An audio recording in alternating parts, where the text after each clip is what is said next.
Have you ever wondered if every person is born with a purpose? This is a question that has puzzled thinkers for centuries. Many people go through life without ever feeling that they are here for a reason. They may not sense any direction or believe that there is anything significant to achieve.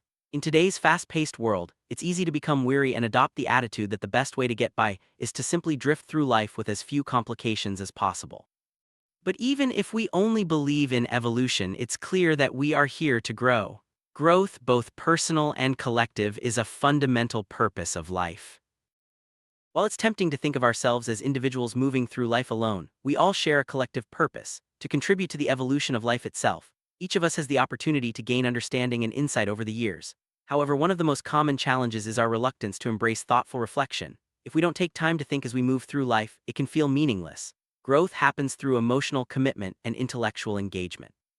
Training ourselves to use our inner resources makes life much more interesting and fulfilling. One of the basic problems in our modern way of living is that the average person is afraid of the very concept of growth or deep thinking. Just as unused muscles ache when exercised, our minds can feel uncomfortable when we push them beyond their usual limits. This discomfort often shows up as a sense of inferiority or confusion when faced with complex ideas. Many people are not used to following a logical, sequential development of thought, and when asked to consider a big philosophical principle, they feel lost. The answer to this challenge often lies in education. Unfortunately, the skills needed to control and direct our own lives are rarely developed in school. Many people drift through their education, become bored, and after years in school see education as just a word. Without tools for self-reflection and encouragement to develop inner strengths, people stay busy with practical tasks but miss out on essential growth. Only when a crisis forces us to use new abilities do we realize how unprepared we are. As people grow older and their immediate ambitions fade, many become lonely, isolated, and prematurely aged due to a lack of inner life. Certain professions offer clues to this problem. While many trades are limited by age, higher professions like art, music, and medicine often allow people to remain active well into old age. Where the mind and emotions have matured, people can avoid the problem of retirement and continue to find meaning and activity in later years. A strong mental and emotional awareness allows individuals to control and direct their lives toward fulfillment. Those who rely solely on external circumstances often experience dramatic ups and downs, but those who cultivate inner strength can achieve a full and complete life, regardless of external changes. This mental-emotional maturity is key to navigating life's challenges and maintaining a sense of purpose throughout all stages of life. Human life can be seen as moving through three main stages: acquiring knowledge in youth, producing and supporting responsibilities in middle age, and entering a reflective state in later years. Today, people often live much longer than in the past, giving us a long afternoon and evening of life.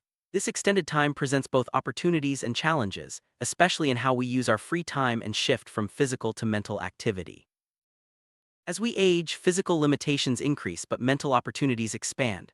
Many people, however, find their free time dull and unfulfilling because they never developed a guiding concept for their lives. Those who have built strong inner patterns find that later years can be rich and meaningful, even if financial resources are limited. The real danger is when both income and inner life are depleted, leading to despair. Eastern philosophies have long divided life into three main parts: youth, maturity, and advanced age. Each stage has its own focus, from dependence on family to self-sufficiency and social responsibility to a period of personal freedom. The ideal is to enter later years with a sense of purpose and enjoyment, not simply to rest or withdraw. This pattern gives humans a unique advantage over animals, who rarely live beyond their physical prime. Humans are given a long period for reflection and growth, which sets us apart from other creatures. Ideally, thoughtful living should begin in childhood, with a life plan that keeps us aware of the values we'll need later. But this is difficult without social examples. If planning became fashionable, more young people would do it. Starting life with a plan rather than just reacting to pressures prepares us to enjoy our later years and avoid the mistakes that can lead to poor health and discomfort. Many of our health problems stem from a lack of orientation and purpose. Confusion is one of the most exhausting emotions we can experience. Evolution offers us a patterned existence, and our main goal should be to leave the world wiser than when we arrived. We should strive to understand life's essential values and be better equipped to guide the next generation. When age leads youth in serious thought, society as a whole benefits. A key concept that never fails is the belief that existence is a planned and purposeful project. Whether we see the Creator as a person, mind, or consciousness, there is an inevitable plan unfolding for the ultimate good of all creation. If we can bring this idea of meaningful existence into our awareness, we begin to understand that we live under a law, and fulfilling this law is essential to our own existence. We are here as instruments of purpose, not as accidents. If we accept that we live in a universe of purpose, our own lives become meaningful experiences and grand opportunities to participate in fulfilling that purpose in every way we can. Unfortunately, the world rarely designs a universal purpose or thinks of life as the unfolding of a plan. Many see life as a stormy sea, with people tossed about by forces beyond their control. This attitude leads to a desperate struggle for survival, often at the expense of ethics and values. Philosophy and religion can help strengthen our belief in purpose, but belief alone is not enough. We can read about purpose endlessly and still feel aimless. The moment we start to feel purpose, we must focus our attention on living with purpose, evaluating our experiences and those of others through this lens. By quietly and intelligently examining every aspect of society from this perspective, we can discover the great plan of purpose underlying everything.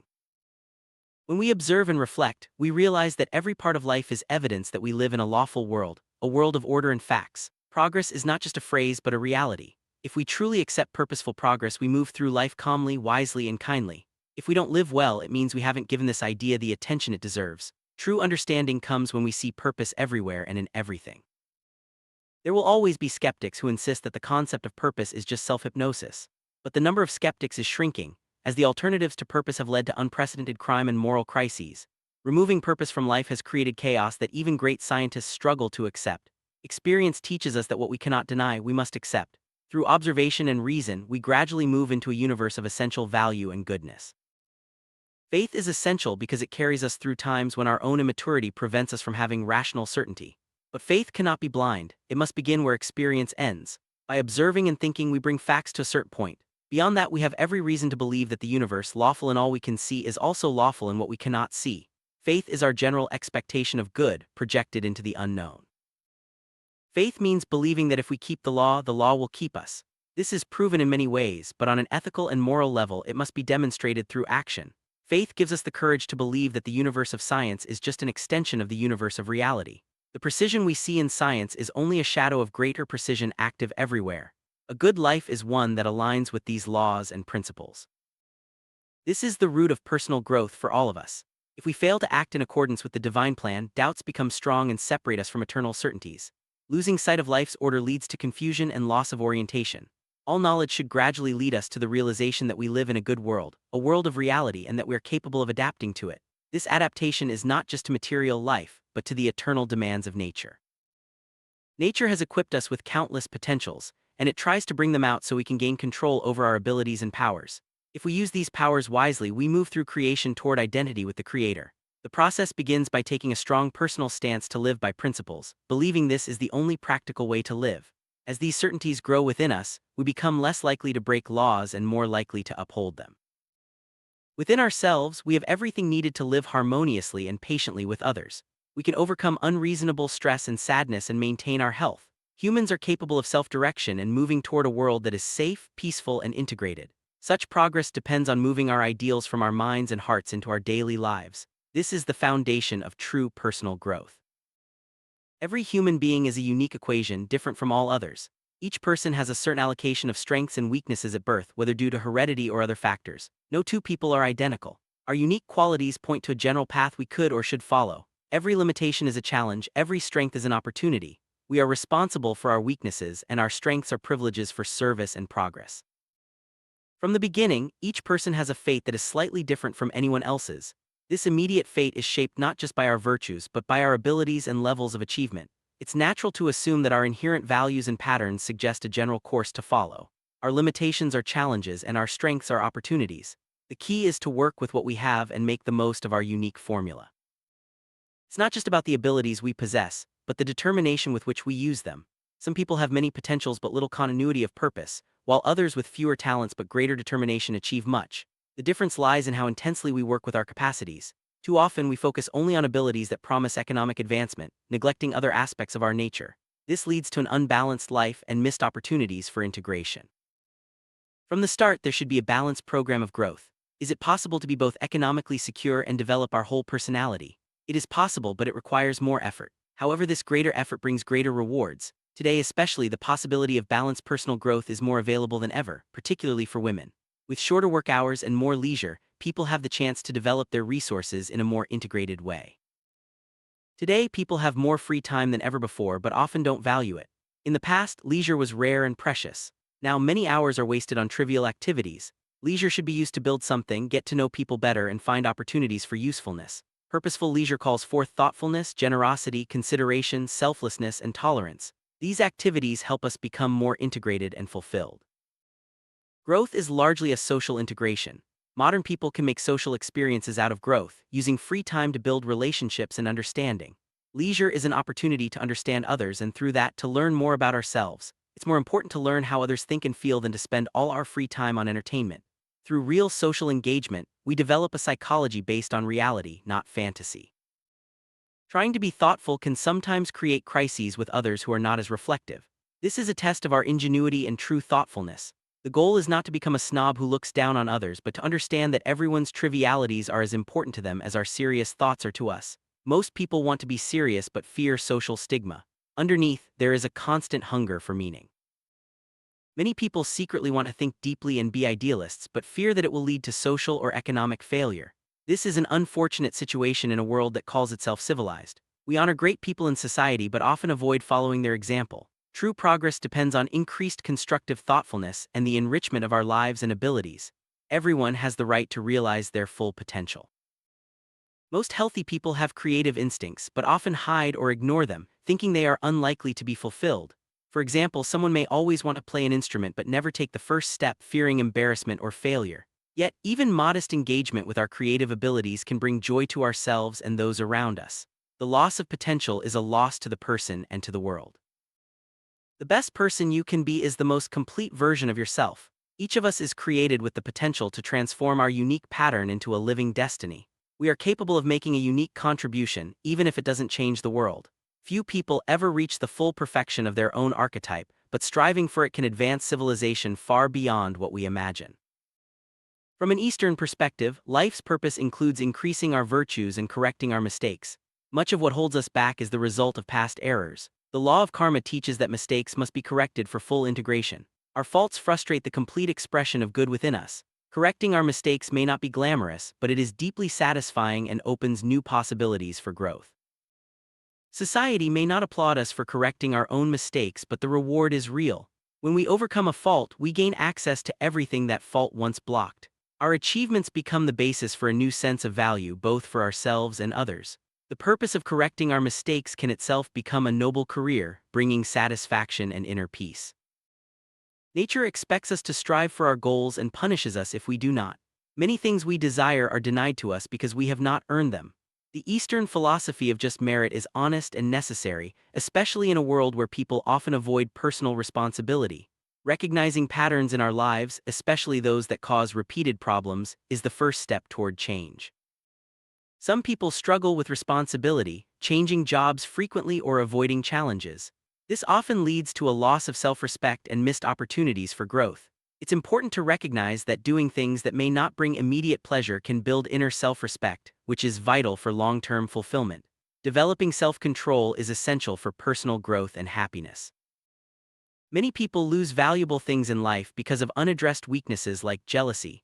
When told to correct these faults, they may feel helpless. Overcoming such feelings requires developing self-control, something often lacking in modern life. The prevailing philosophy encourages doing only what we like, but this leads to misery. True happiness comes from facing and overcoming our weaknesses. We could gain much by using our free time to strengthen our social relationships. By observing the results of actions in the lives of others, we gain valuable insights for judging our own actions. Unfortunately, instead of learning from others, we often get caught up in gossip, which only reinforces negative patterns and can be destructive to our own well-being. It's important never to become too irritated with those around us. Every person and event is part of a larger, lawful whole. Difficult people are opportunities to develop patience, and ignorant people are chances to learn tolerance. Recognizing these patterns helps us fulfill the purpose built into us. We are all gifted with potentials that must be recognized, accepted, and lived. We are never truly frustrated by external circumstances, but by our undeveloped attitude toward them. This is the real cause of our problems. Recognizing and developing our relationship to circumstances is the key to overcoming frustration and achieving personal growth. Accepting our unique opportunity and responsibility is essential for fulfilling our purpose. No one else can live our life or understand it as we must for our own growth and development. Each individual must experience the reality of life personally. The principles taught by philosophy and religion are meant to be lived in our relationships, families, and communities. By living in accordance with our purpose, we contribute to the greater purpose of the world. Today, many societies lack dreams, purpose, or hope on a national or international level. The focus is often on preventing evil or solving problems like war, but without a clear sense of direction. True progress depends on the inner psychology of individuals. When personal purpose collapses, so does the larger society. Our task is to maintain and advance the work of previous generations and pass on a better legacy. Our destiny is a process of discovery. We must find certain values, learn to live them, and make them important. Our task is to preserve the achievements of the past, advance them, and pass them on as a better inheritance. This requires us to stop complaining and feeling sorry for ourselves, roll up our sleeves, and get to work starting with ourselves. Even small efforts by a dedicated minority can gradually make the world a better place. The journey of self-improvement is ongoing. By focusing on our own development, we set an example for others and contribute to the overall progress of society. Each step we take toward personal integration and fulfillment helps create a more enlightened and harmonious world. The process may be gradual, but its impact is profound. When individuals take responsibility for their own growth and purpose, the effects ripple outward. Even the conscientious efforts of a small minority can gradually improve the world. By embracing our unique purpose and working to fulfill it, we become part of a larger movement toward a better, more meaningful existence for all. In the end, every person is born with a purpose, unique, challenging, and rewarding. By recognizing our strengths and weaknesses, correcting our mistakes, and living thoughtfully, we fulfill not only our own destiny but also contribute to the greater good. The journey may not always be easy, but it is always worthwhile. Embrace your purpose and you'll find meaning, fulfillment, and a lasting legacy.